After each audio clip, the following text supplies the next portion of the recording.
Hi guys, it's Friday, January 6th, 2023, and today I should have 1 year off of alcohol, and I don't. And it's really frustrating and really sad, and it was kind of like traumatic when this all happened and when I relapsed. I hate that word. I hate that word. I want to throw out all the old addict, AA, all or nothing stuff. Some of it's very valuable, some of it is like seriously trash. Some of it is super valuable, but I'm done with words like relapse. Like, what actually happened is I had a horrible panic attack on a plane and I drank alcohol so that I could make it through the plane ride. And then I drank more later on in true Allie fashion. But you know what? I'm not going to look at myself as some horrible addict who relapsed and couldn't even make it to a year and oh, I'm so ashamed. Like the way I felt on that plane and how I felt on that trip, I'm like I never want to feel that much shame. I promised myself that I wouldn't do it like this time. And I did not even realize that I had become quite dogmatic about it. So that's what we're going to talk about today. Tell that story. I just went out to California to see my sister. I ended up drinking after 11 months. Ugh, I was so close. But it's okay. And I want this for myself and I want this for other people, like to show them that it's okay. And I want to celebrate the fact that I got drunk one time in 2022. Hello? Can I get a I was going to say, can I get an amen? Can I get an amen? I got drunk one time in 2022. Literally once. The last few years, like especially at the beginning of the pandemic, my drinking got out of control. Sorry, the fireplace keeps going out, but on my TV. And it felt like shit. Let me tell you what. It felt like dog shit. And the biggest accomplishment is that I'm not drunk right now. The fact that I'm not drunk right this moment at like 11:30 a.m. on a Friday after quote unquote relapsing and it didn't just like send me down a crazy dark spiral, that's the celebration. Like that means more to me than the fact that I got, I got into a really bad situation and I used alcohol to cope and then I drank more later. Like, sue me, okay? Normally I would sue myself sometimes if I could, honestly, but I'm just saying, like, I hated myself so much during this trip to California and I had so much come up and so much about my sister and just so much about how I'm actually very, very, very, very much an autistic person. And sometimes when you're on this journey, it just hits you in a new way. And I want to talk about that and how I need to be better prepared in the future and how I need to accept that I truly have like horrendous panic and I am going to have to use benzos a few times a year and that I don't want alcohol in my body. Like that was confirmed once again for like the 8 billionth time. And just kind of bring this whole thing full circle for my brain and accepting myself and looking at my sobriety. I am not fucking sober. We all know that I'm taking edibles like it's my goddamn job, okay? And I'm kind of stuck in a bad spot with them. But they also saved my life in so many ways. That's something I'm tackling this year. We'll get to that too. All I'm saying is that's what I don't even want to use the word sober or not sober. Like I choose not to drink. I choose not to consume anything other than cannabis. Whatever the fuck you want to call that. I'm so sick of having labels put on me that I could cry. So whatever that means to you, all it means I just want to rid myself of some of the dogma because it can become extremely dogmatic. And I have personally had like slip ups or relapses or whatever that led me right back into a horrible life. And when I thought about it the other day, I'm like, a lot of times, like the last few times that I went a long time without drinking and then drank again, the reason that I drank again was legitimate panic.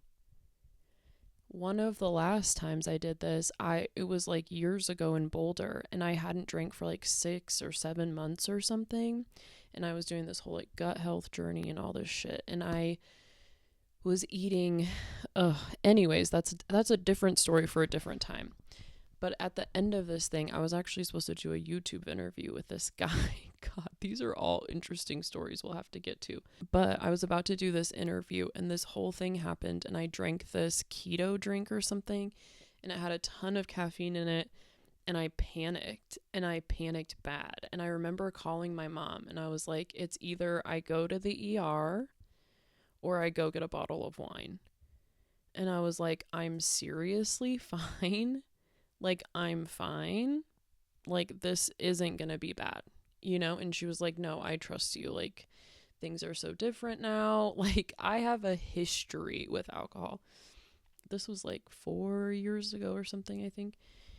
And I was like, I thought I had figured everything out, that I just had to heal my gut and my life would be fine. And not that that's like a bad thing. I don't know. I'm on the fence about all the gut stuff. Another story for another day, boys. But I always end up drinking again because of panic, or because I can't sleep, or because I get into a spot, where I'm experiencing such intense anxiety that I don't sleep. And that happens to me roughly every year a few times for whatever reason. And at this point, I just have to accept it and somehow get some emergency benzos like on deck and not get addicted to them, because otherwise I end up drinking. And this time it's not leading me to a bad relapse.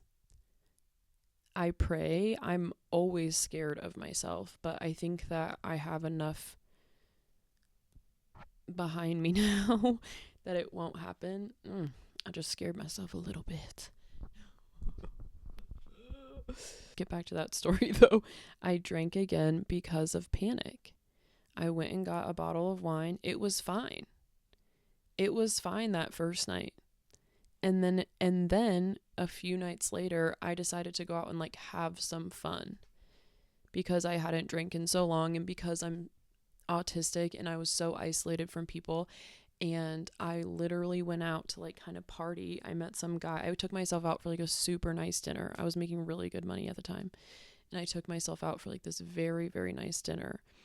And I drank. And it was like, I'm treating myself. This is interesting how much of a pattern this is. And I ended up in fucking jail, you know? It was not funny. It was not funny. The way, the quickness with which I can end up in cuffs, it's alarming. It's incredible. That's why my dad literally calls me the cop magnet, because he's like, anytime the cops are around, it's like, I'm doing something. And if there's alcohol involved, I'm like, yo, boys.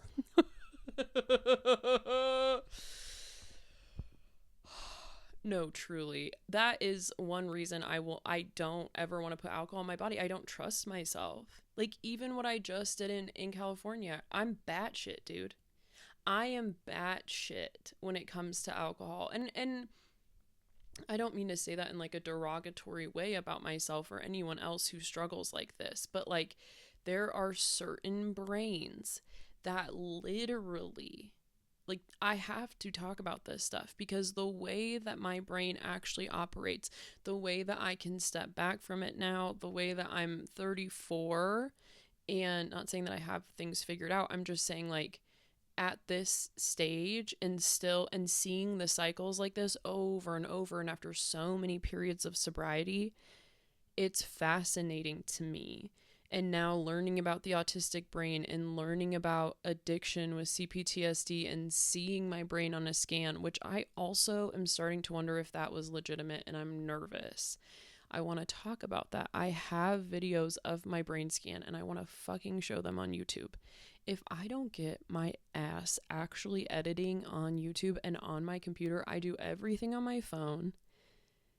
I bought a computer almost 2 years ago because I blew up on TikTok. My parents bought me, like, they put on my mom's business credit card. She has a very small business. Got a loan to get a computer.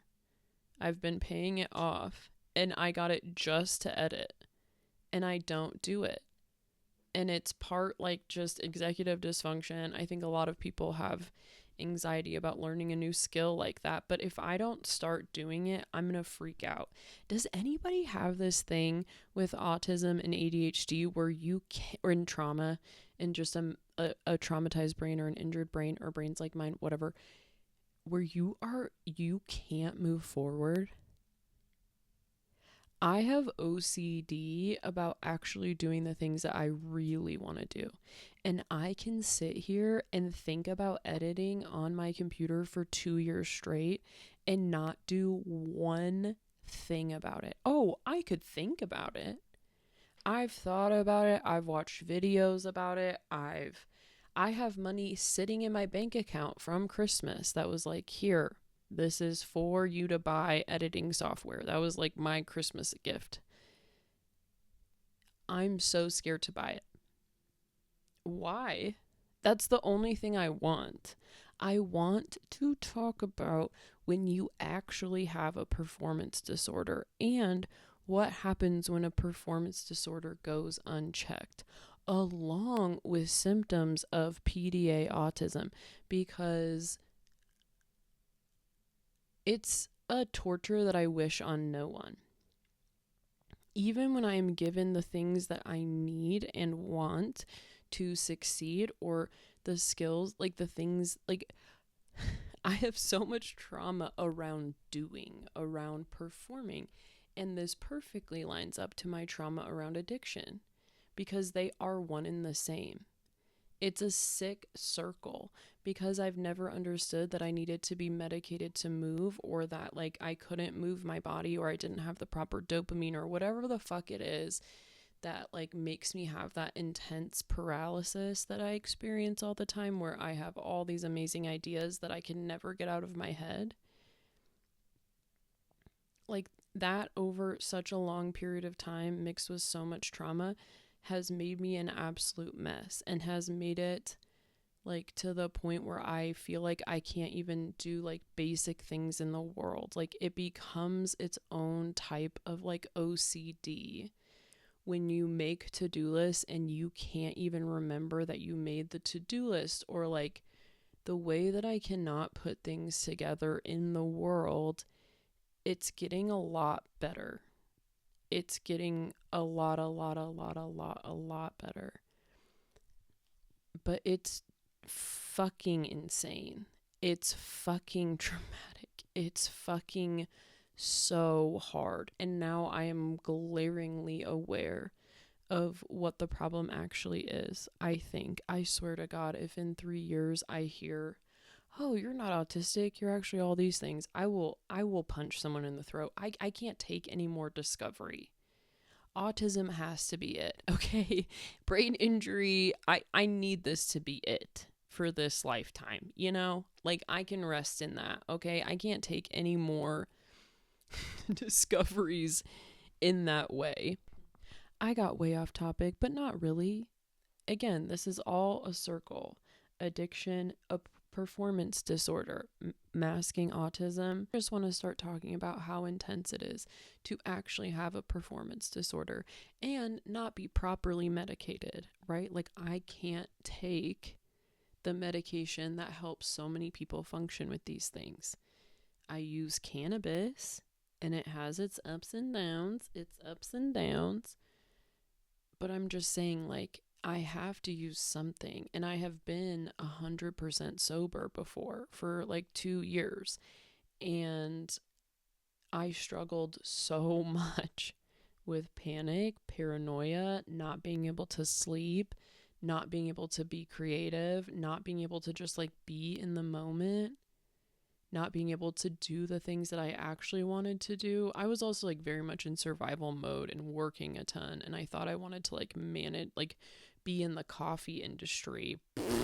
Absolutely not. Okay, nothing wrong with the industry, but like I was managing a coffee shop, like doing things that are just like hell on earth for someone like me, like so much noise, so much people, so much stimulation, and I was having horrendous panic attacks every day and wondering why. But yeah, being sober did not cure, there were things about it that I missed tremendously.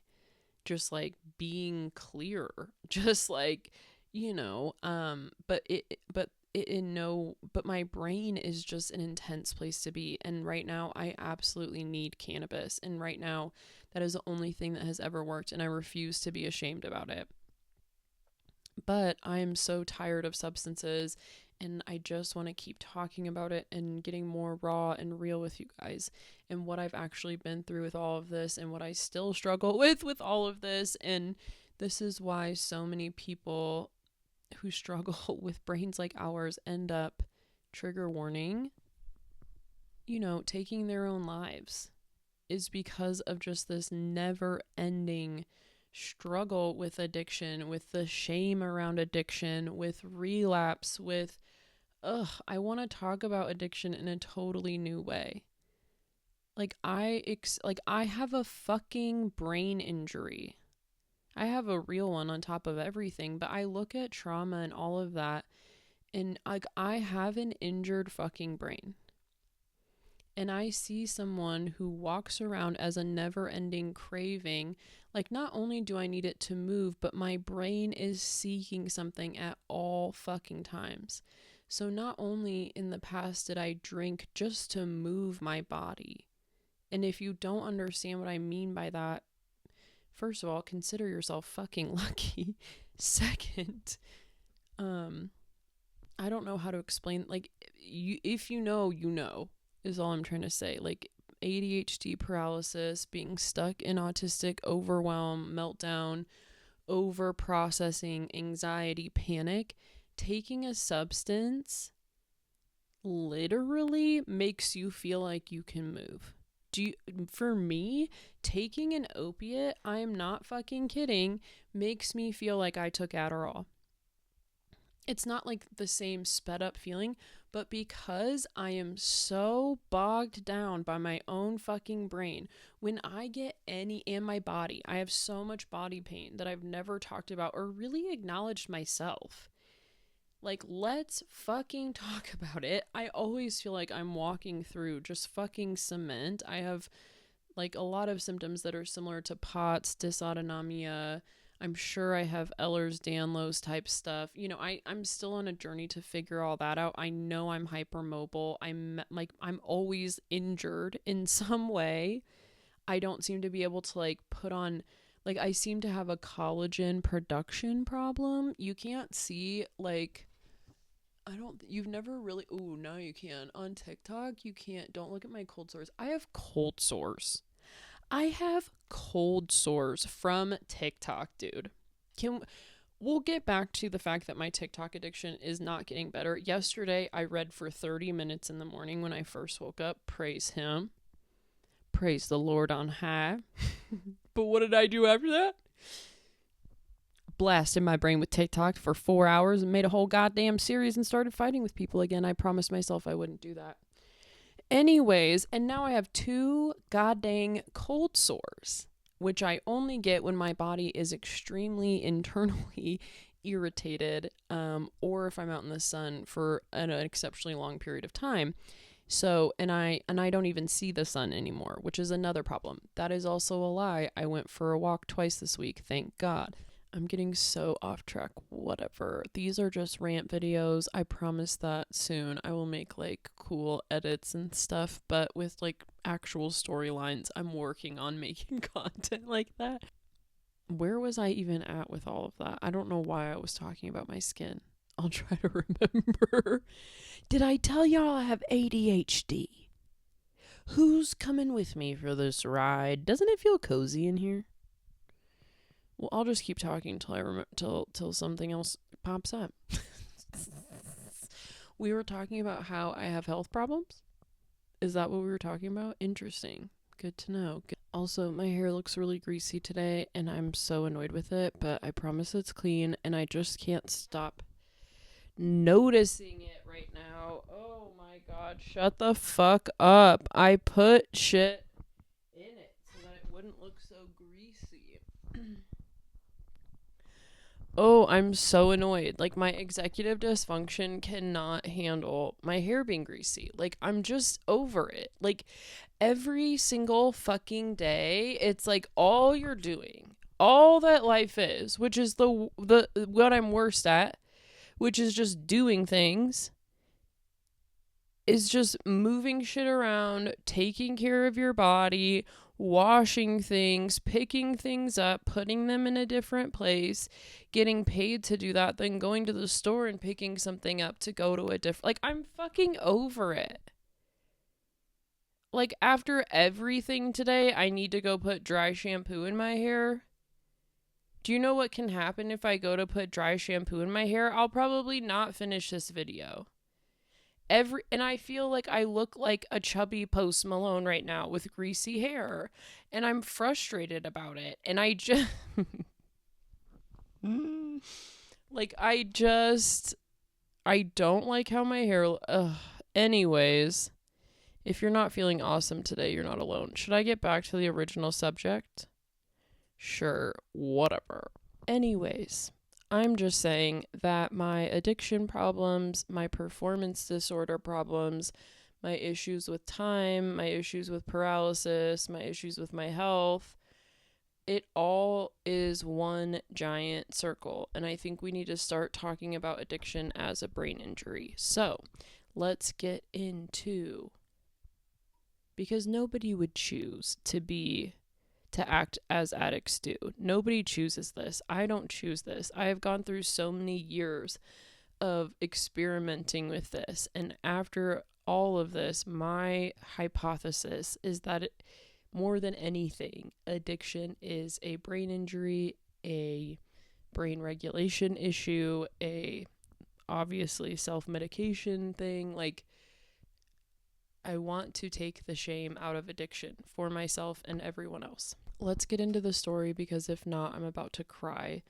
My brain already wants me to shut this down. So, I stopped drinking January 6th, 2022. And I remember it was a very drunken week, and it was miserable, and I was house sitting, and I came back, and it took me like 3 or 4 days to recover.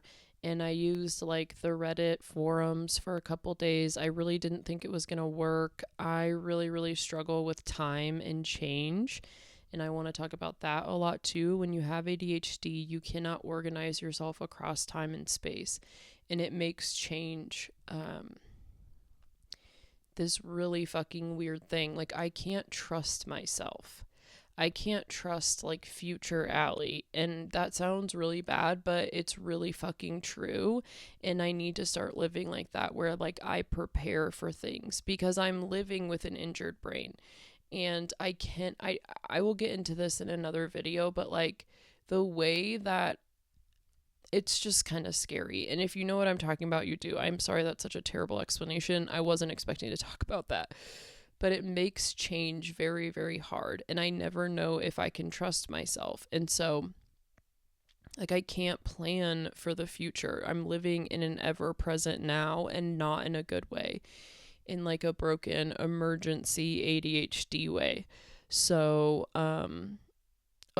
it's one of the worst tortures in the world, and hopefully I can articulate it at some point. I'm sorry, that was kind of a weird explanation. I found Sarah Hendricks around that time. I remember I put into YouTube like alcoholism and autism, and a Sarah Hendricks interview popped up, and she was talking about how one of her clients like literally has to sip on wine all day long. And she was like, if you do not understand what it's like to live in an autistic brain, you will not understand why I allow my clients that need that to do it. She's like, it sounds crazy, I know, to allow a client to drink wine all day.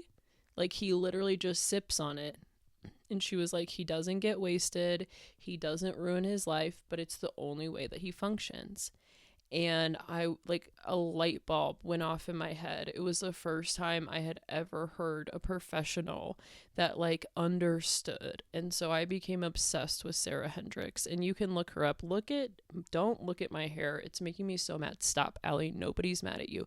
Nobody's mad at you. Nobody cares about your hair. Just finish the episode. And if you can get dry shampoo in it at some point, amazing. But why does it look more greasy lately? Like, I think it's because I'm putting in the curls at night. I'm washing it a lot more. Like, I'm washing my hair more and it's getting greasy. Sarah Hendricks, it's HENDRICKX. If you just type that into YouTube with the word autism, she'll pop right up. She has some really incredible lectures. I need to like start putting some of her clips on TikTok and on here. Maybe I'll put a couple clips in this video. But she literally changed my life. It unlocked something inside of me. I have never been the same since. And with that information, I don't know, I just kind of stopped drinking. I was finally able to actually stop. The year before that, and the beginning of the pandemic, and like the couple years before this happened, before I found Sarah Hendricks, I first was drinking a ton all of a sudden.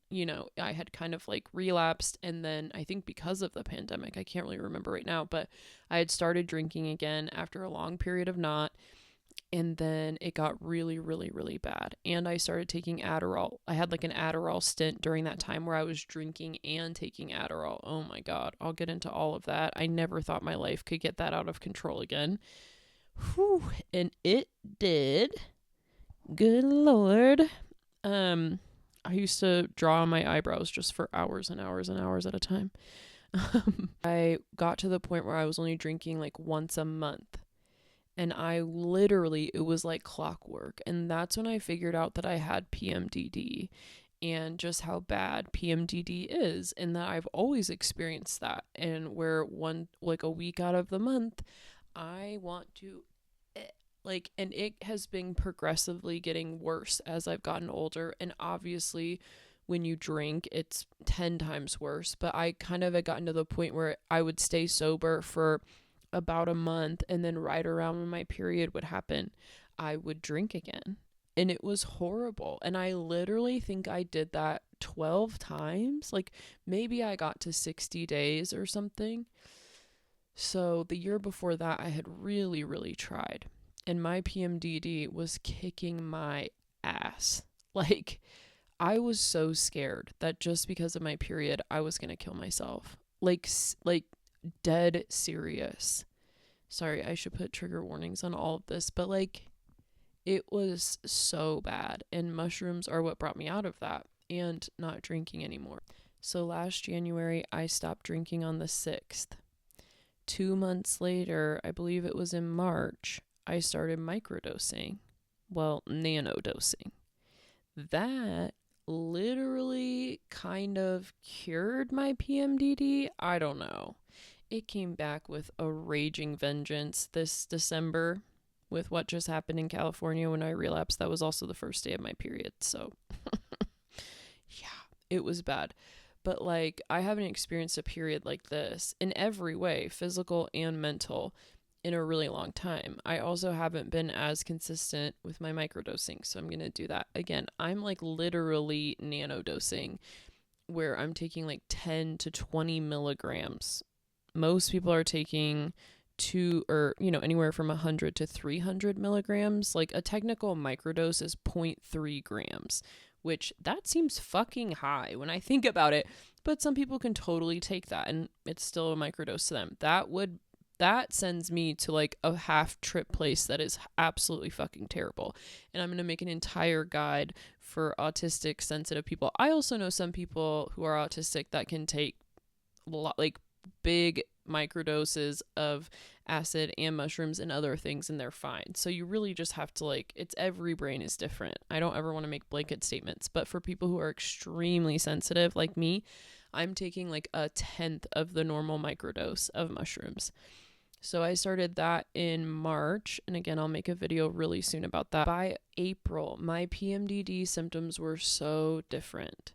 So I had a couple months off of alcohol at that point, and things just got better and better and better. And somehow just having Sarah Hendricks and those lectures, and like it just changed everything for me. And like for some reason I was able to stay off alcohol in 2022. And I got to like at that time I was doing a ton of reading, and I was doing a lot of experimenting with the microdosing, which was actually pretty intense. And I was making a ton of videos, but I wasn't posting them. And I was on a break from TikTok, like an actual break. Like I had shut my accounts down. This was before Allie Starts a Cult even really started. Like I had the account, but it had like 4,000 followers or something. And so I was really trying to get off TikTok, and I read like 30 books, and it was actually a really good time. And I need to get back to doing more of that kind of stuff. But then somewhere along the line, my TikTok started to kind of do well. And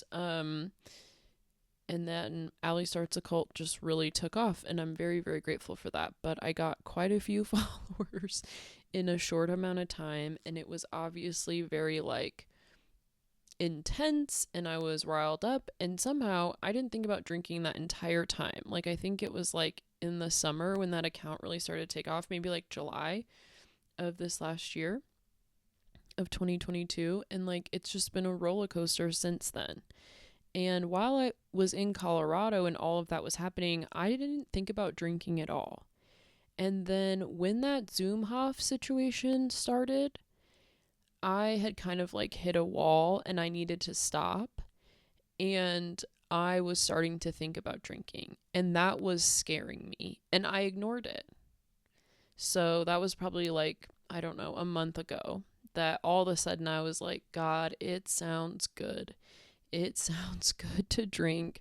It sounds good to escape my life. And that's when I, put down TikTok again. And I have since picked it back up. I don't want to talk about it right now. But I knew that it was creeping back in again. I did not expect to drink on that trip. I did not plan to drink on that trip. I didn't have any, but I will admit that the thought had crossed my mind, and I was like, this is bad. Like this, and what I thought was, okay, that means that things are going too far with TikTok.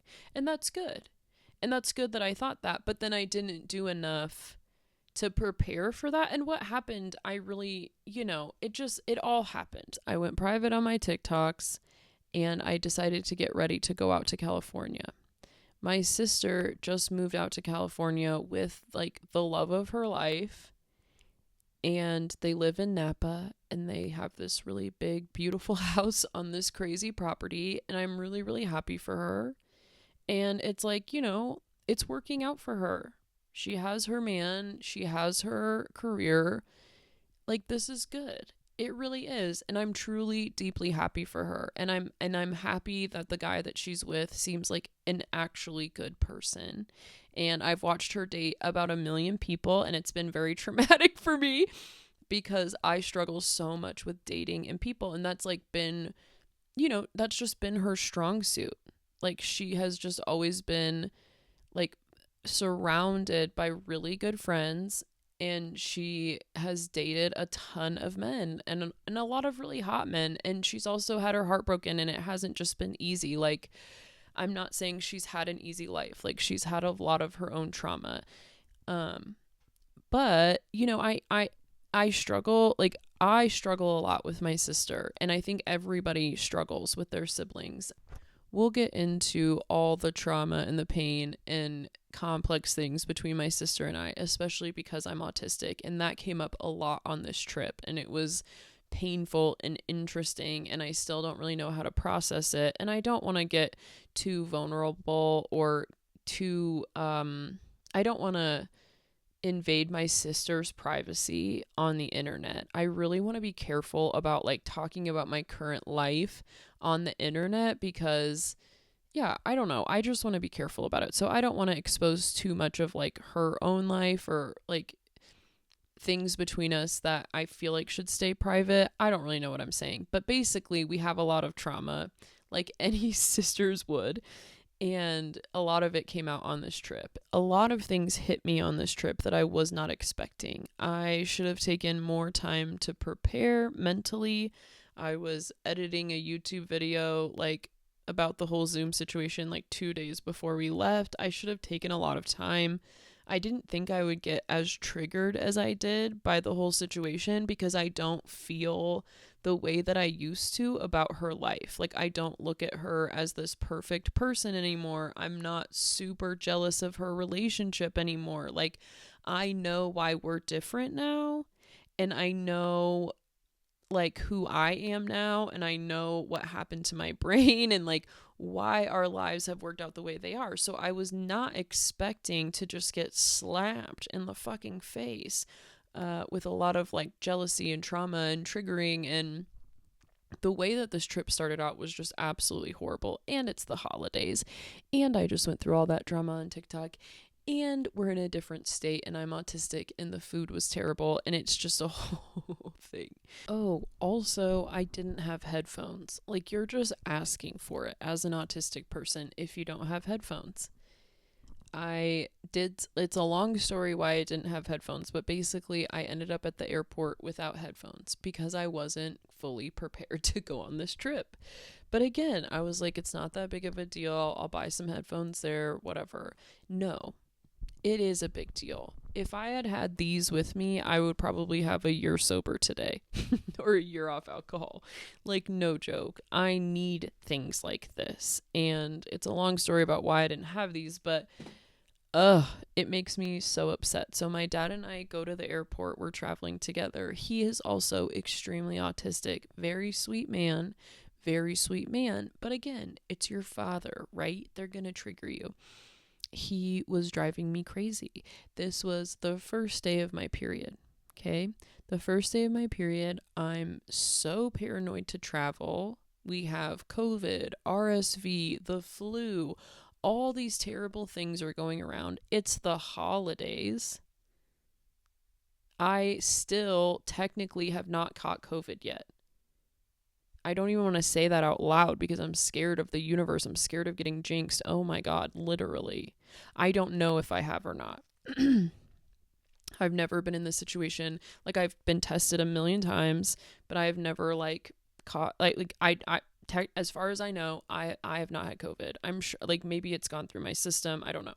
But I have been so careful about it. So going to the airport, it was just scary. I know it's like ramping up again, so my anxiety is already high. I got these really intense masks that were awesome, these N95 masks, but they like covered your whole, like I couldn't breathe. Like, I thought I could breathe, but over time I really was like struggling, and I did not want to take it off.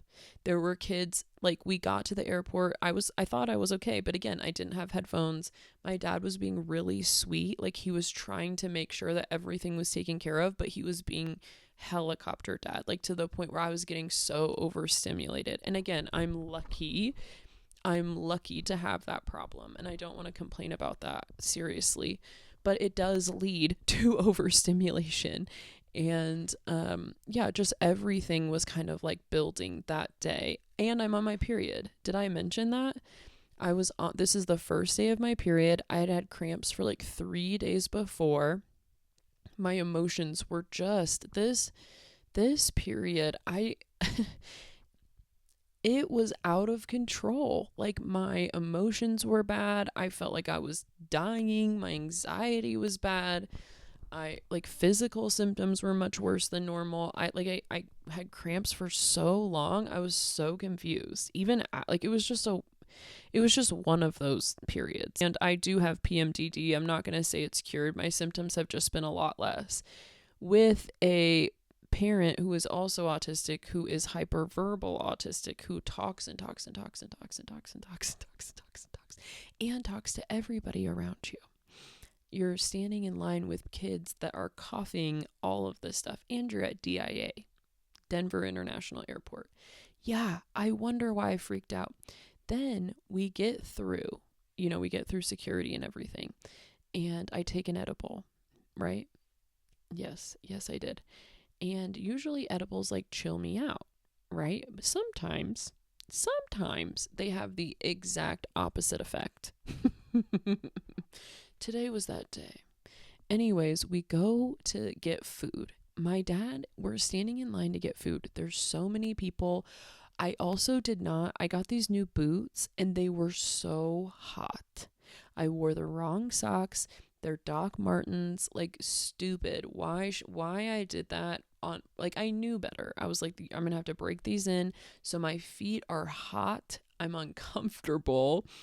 Like, I wasn't wearing, like, I was comfortable clothing wise, but I was uncomfortable shoes. Like, if any part of your body is like overheating and you're autistic, like, it's just not good. So I have all these factors going. We go to get bagels.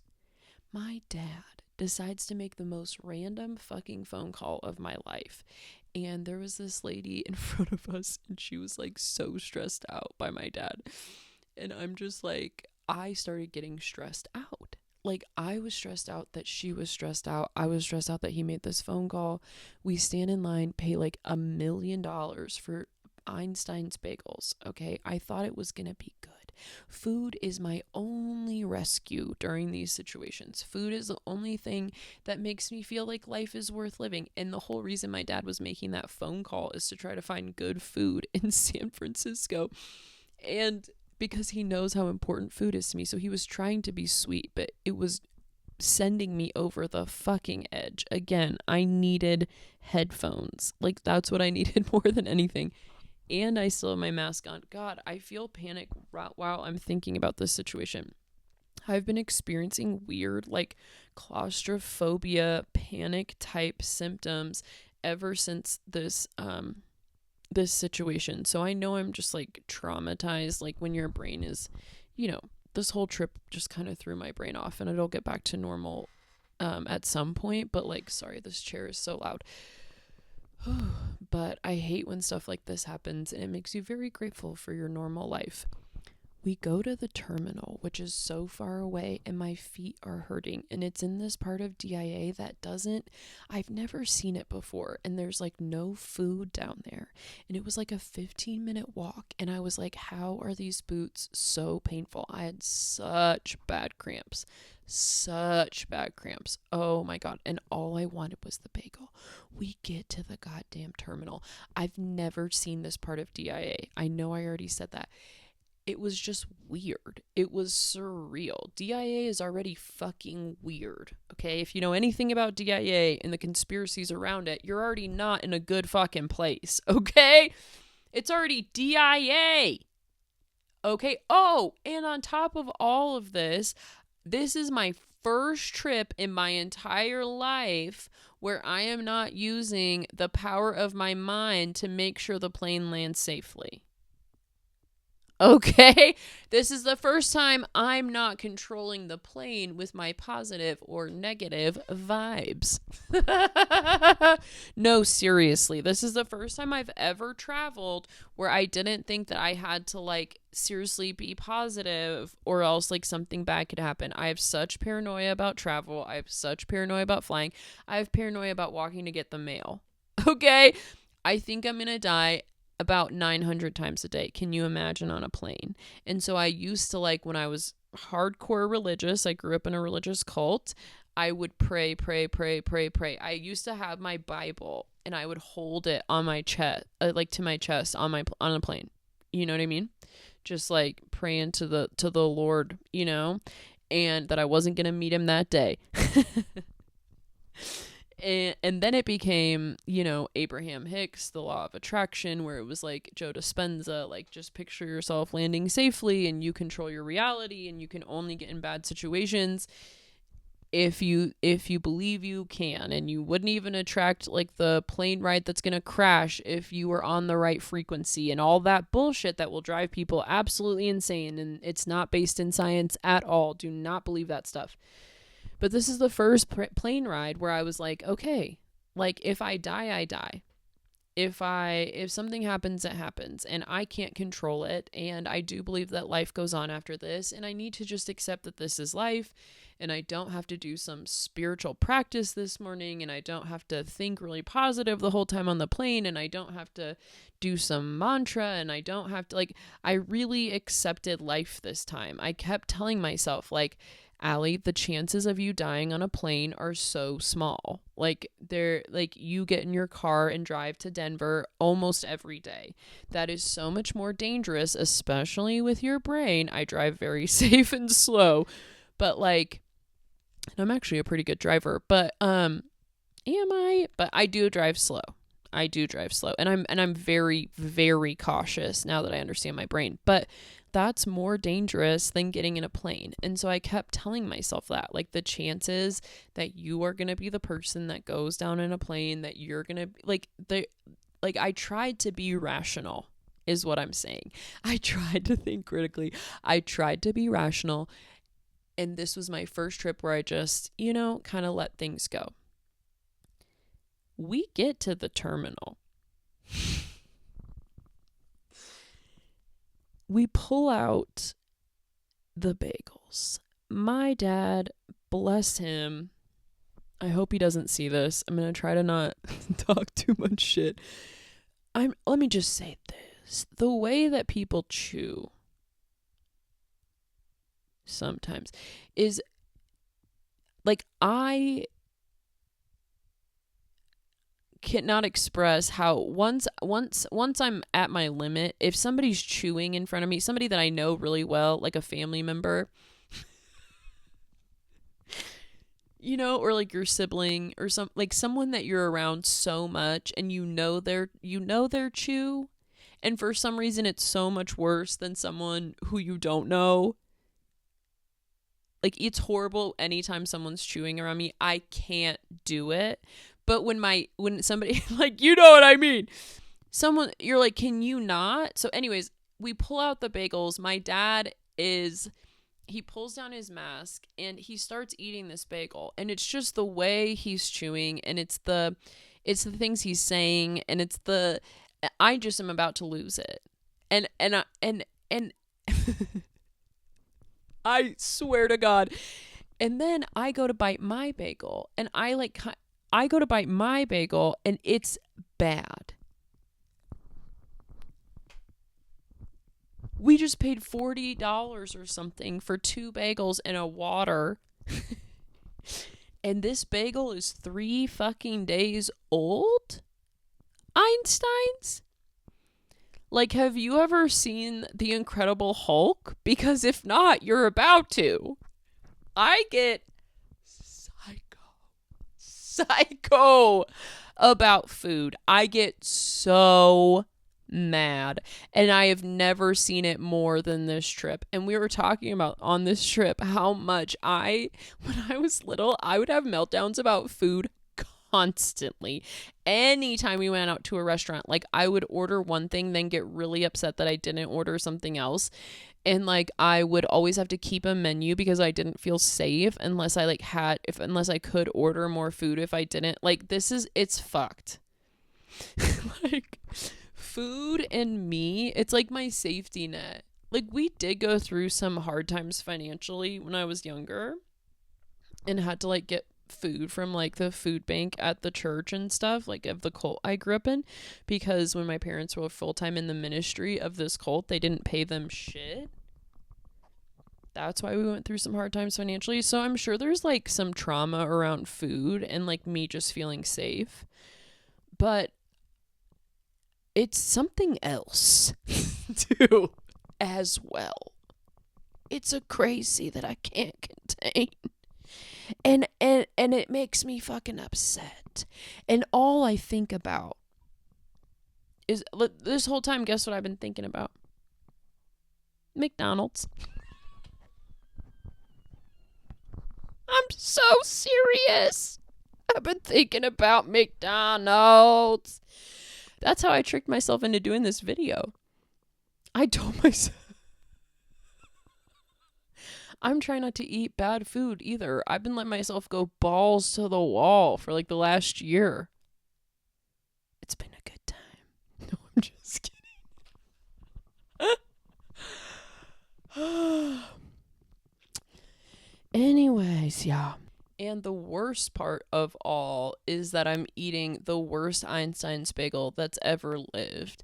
And my dad does this thing where he rips his in half in the weirdest way. They had also melted on the walk to the terminal, because again, it was like 15 or 20 minutes. It's this new thing at DIA that was like, we had already gone so far, so it was all melted, and I'm just like having an actual meltdown about this and trying to think of where I could get food, because like where we were, there was no food, and I'm like, I'm going to lose my shit. Also, the lady who drove us to the airport is one of my mom's friends. I did not know she was taking us. So I was already like at my limit by the time we were walking out the front door, and this lady pulls up to take us to DIA. And I was like, why is Holly here? And my dad's like, oh, she's taking us to the airport. She's so nice. She's so nice, but she has a child. I was not expecting to be around a child. She was super sweet. Nothing bad happened. But if you're autistic, it's just like being around people that you weren't expecting is already a problem. Her brakes weren't working. So we were driving to the airport, and I don't think she knows much about cars, and her brakes. I forgot to add that to the beginning of the story. We're getting to the airport and her brakes don't work. And I'm like, Holly, it sounded like so bad. She picked us up from the airport in the same car, and her brake pads fell off on the way back home. Yeah, it was a ride. Okay. We're standing there having the bagel situation. I'm already at my limit. And all of a sudden, I hear over the loudspeaker, and it's like, boom, boom. The whole air, I've never heard something like this. It was the loudest alarm I've ever heard. The whole airport goes completely silent. Everyone's like, what? And then we're just like waiting for, somebody to say something. And it was like kind of scary, but at first I'm like, okay, it must just be like an announcement, but Jesus Christ. And then it goes, emergency, all flights must be stopped. All flights must be stopped. No flights in or out. No flights in or out. All flights are stopped. All airport personnel, something to whatever, emergency. It was dead fucking silent in there. I've never heard an announcement like this. You could have heard a fucking pin drop.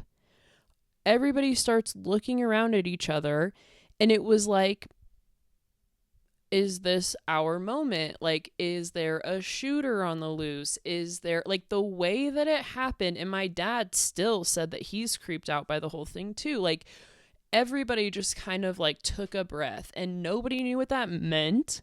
Like, what do you mean all flights stopped? Like, it was just so weird. And then all the fucking sudden, this lady next to me, and if I had had headphones on, I would have never heard this entire thing. I'm pretty sure that this was actually a security thing that they do once a year on this day, because my sister's boyfriend looked it up, and he said they did the exact same thing on the exact same day last year. And they should tell people that was a test if it was, because it was so fucking scary.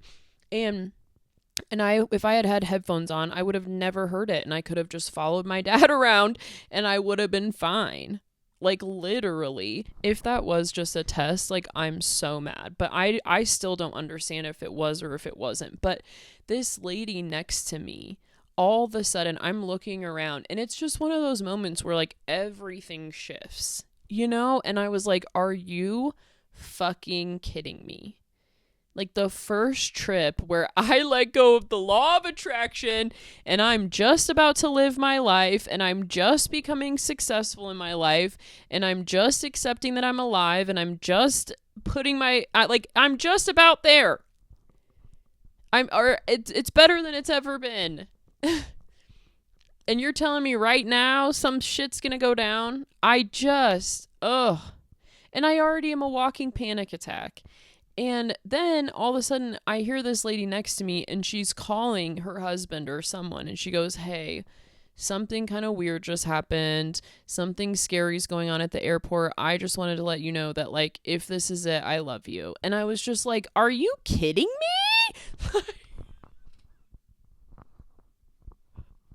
I was like, excuse me? Like, absolutely not.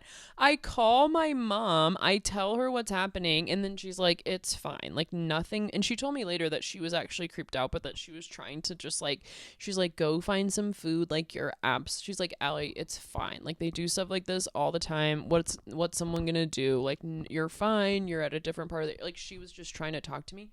And I remember I did find this like kiosk, and it was just candy, and it was like $7 for a little thing of candy. And I just like, and then they did the announcement again, and my mom heard it, and I was like, see? And I was like, and there's no food here, and Dad is just putting this bagel in his face, and I have my mask on, and I can't breathe, and I'm not going to take it off. And then, and then I was like, I can't be here. And that was when, you know, they say that an autistic meltdown is like an epileptic seizure in a way, in like the way that it shuts, like that you don't have control once it hits a certain point in your brain. Like the function in your brain that happens is just like this burst, you know. I think he talks about it in 2 different books I have talk about it like that. And that was a moment when something really just solidified in me in terms of panic and meltdown and whatever, and I had to get it together. And if you're autistic and you're in that situation, what you do is get to a safe space. What you do is get home, right? Like this room is where I go when things like that happen, and then I can regulate, and I can sleep, and I can do whatever the fuck I need to do, smoke a bunch of weed, like whatever. Like I can be safe.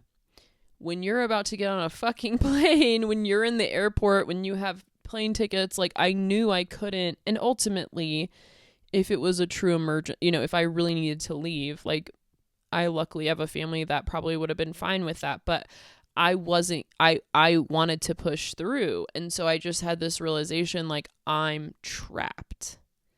Like, and that is the worst feeling in the actual world for an autistic person, and just anybody, but for somebody who truly struggles in that way, and with panic and with overwhelm and sensory overwhelm, and can experience, you know, these type of like neurological meltdowns, which is an actual neurological experience. It's not just somebody getting to the point of getting super angry or something.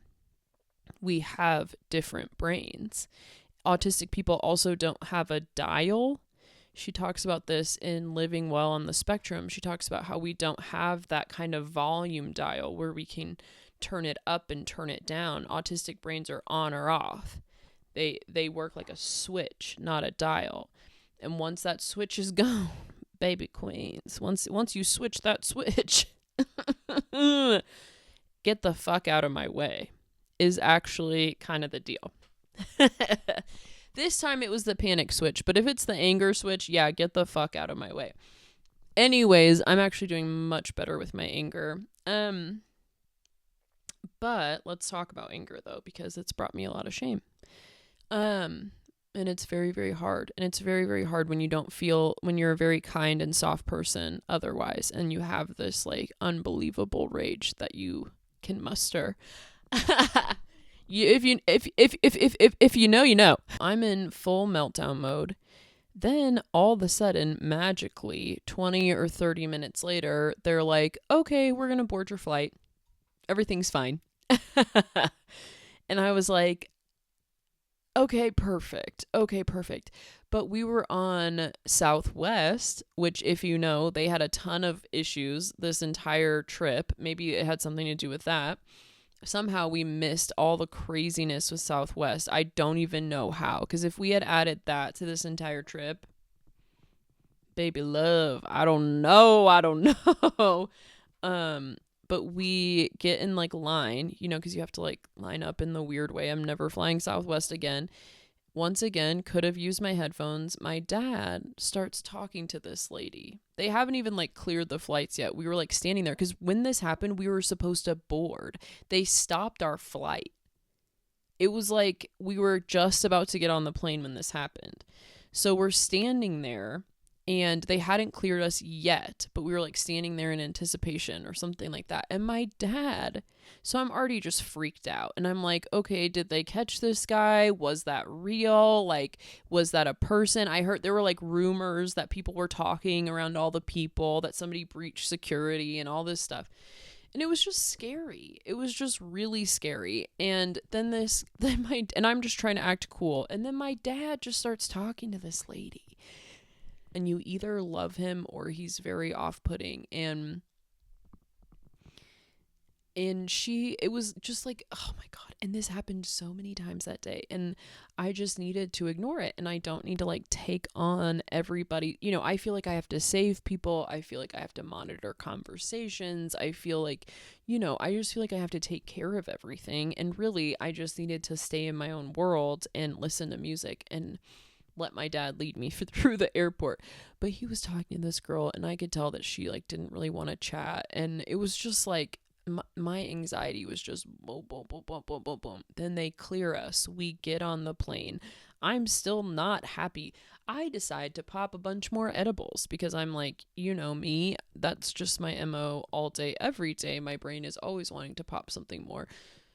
But I'm always seeking, like craving, seeking 24/7. I want to reiterate that all the time because it's true. It's exhausting. Literally, even during this entire thing, I'm like, I need to smoke something, drink something, pop an edible. Like, I have to constantly tell myself. Anyways, that's for a different episode. And we sit down on the plane, and I'm like, okay, I'm going to take all these edibles, or I just popped all these edibles. I'll chill.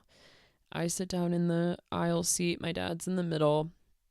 And this woman, another beautiful young woman, sits down next to us. And they start talking. And once again, my dad, his autistic self, brings up some very intense topics. And luckily, she responded really, really well. And they ended up having like a really good conversation. But it sent me to the fucking moon. Because that conversation could have gone so unbelievably differently. If she hadn't been the person that she was, like, again, my dad's just kind of an intense guy. He likes to have deep conversation, and she did too. And it was fine. But I literally got to the point, mixed with those edibles, once we were up in the air, I left my body. Like, I tried to hold on for so long. The noises, and then my mask.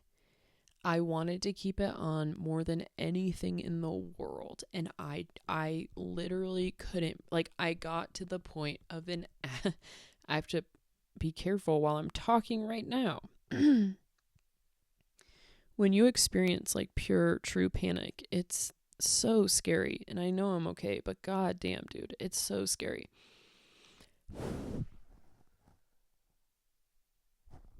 I went to the I'm going to get through this part because I don't want to trigger other people. I went to the bathroom.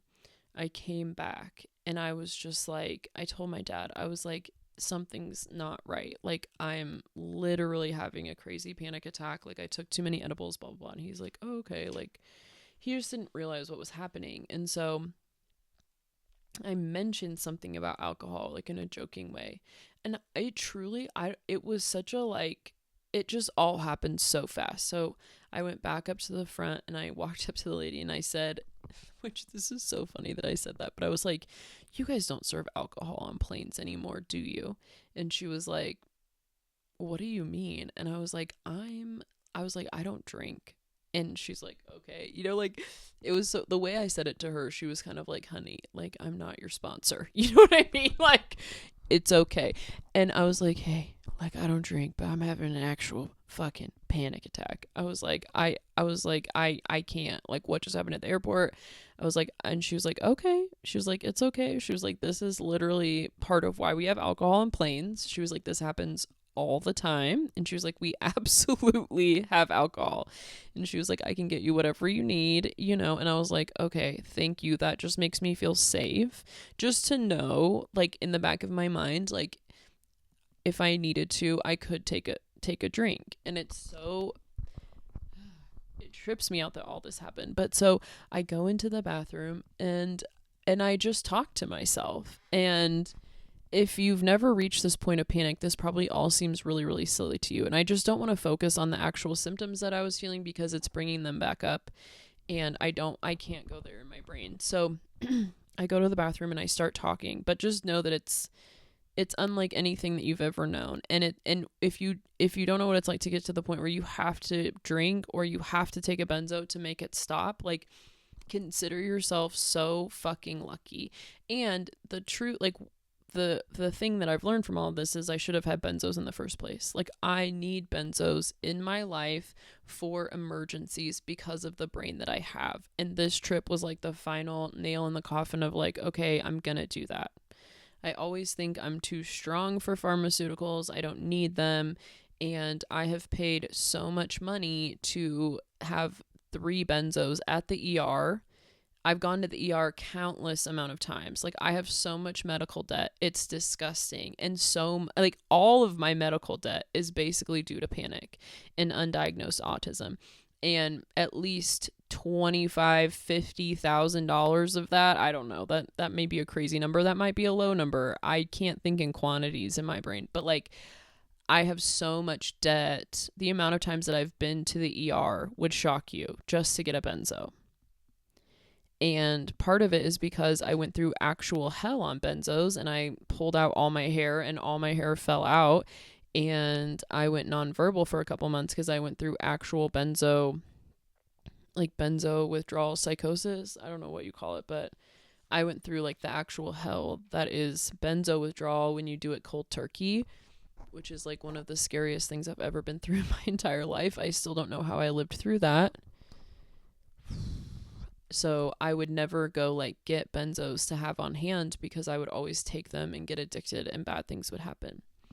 But now I'm in a very different place. And if I'm going to be traveling or just to have them on hand for emergencies, like, that is something that I have to do. Because if I had them on the plane ride, or at least for plane rides, I don't really know of any other time that I'll really need them other than when I'm out of my like environment, which is not very often.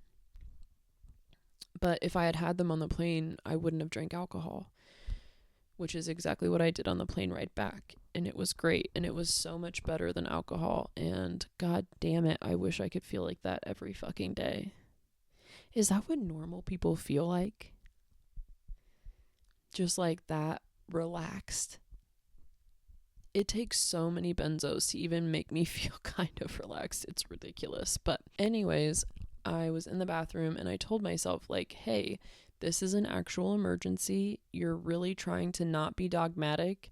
The whole reason that you haven't celebrated every month of being sober off alcohol is because you're trying to not be dogmatic. If you have a couple drinks on this plane ride, nothing bad will happen.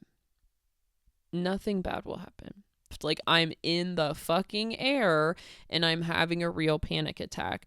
So I walked out and I told her, like, okay, I am going to drink. And she's like, okay, it's fine. Like, and she, again, I'm not your sponsor kind of vibe. And I went and she's like, take this menu, go sit down. I'll come, whatever. So I got a White Claw.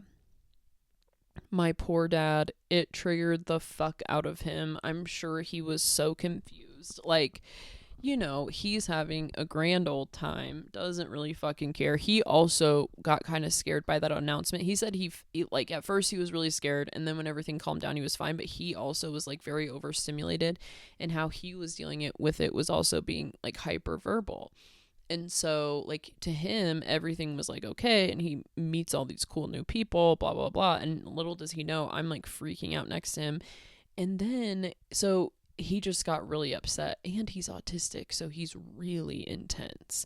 And it was like both of our trauma and all my old alcohol stuff and all of his old alcohol stuff, and like our whole family just has so much trauma around alcohol. And again, I haven't drank in an entire year. It hasn't even come up. It hasn't even been an issue. And then all of a sudden we're sitting on this plane and I have a White Claw in my hand.